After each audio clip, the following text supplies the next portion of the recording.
Hi all, கேர மீன் கறி வாங்க பார்க்கலாம். கேஸில் ஒரு பேன் வச்சு 4 ஸ்பூன் தேங்காய் எண்ணெய் ஊற்றிக்கணும். எண்ணெய் சூடானதும் ஒரு 5 பல் பூண்டு, ஒரு குட்டி பீஸ் இஞ்சும் குட்டி குட்டியாக சாப் பண்ணி அதில் சேர்த்துக்கணும்.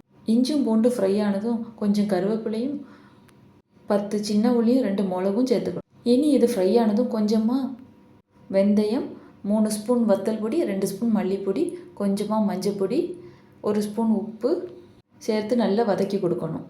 மசாலா வதங்கியதும் ஒரு பெரிய சைஸ் தக்காளியை குட்டி குட்டியாக கட் பண்ணி இதில் சேர்த்து வதக்கணும். ஒரு 4 பீஸ் கொடம்புளி நல்ல தண்ணியில் கழுவி இது கூட சேர்த்து நல்லா வேக வைக்கணும் மூடி போட்டு. அது நல்லா வெந்து எண்ணெய் பிரிஞ்சு வரும். எண்ணெய் பிரிஞ்சு வந்ததுக்கப்புறம் நமக்கு தேவையான அளவு தண்ணி அதில் சேர்த்து திரும்பியும் ஒரு மூடி போட்டு மூடி வச்சு கொதிக்க விடணும்.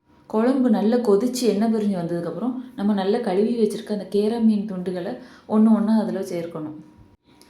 மீன் சேர்த்ததுக்கப்புறம் நல்ல ஒரு மிதமான சூட்டில் வச்சு வேக வச்சு எடுக்கணும். அப்போ தான் அதில் உள்ள நல்ல எண்ணெயெல்லாம் பிரிஞ்சு வந்து மீனில் நல்ல உப்பு காரமெல்லாம் சேரும்.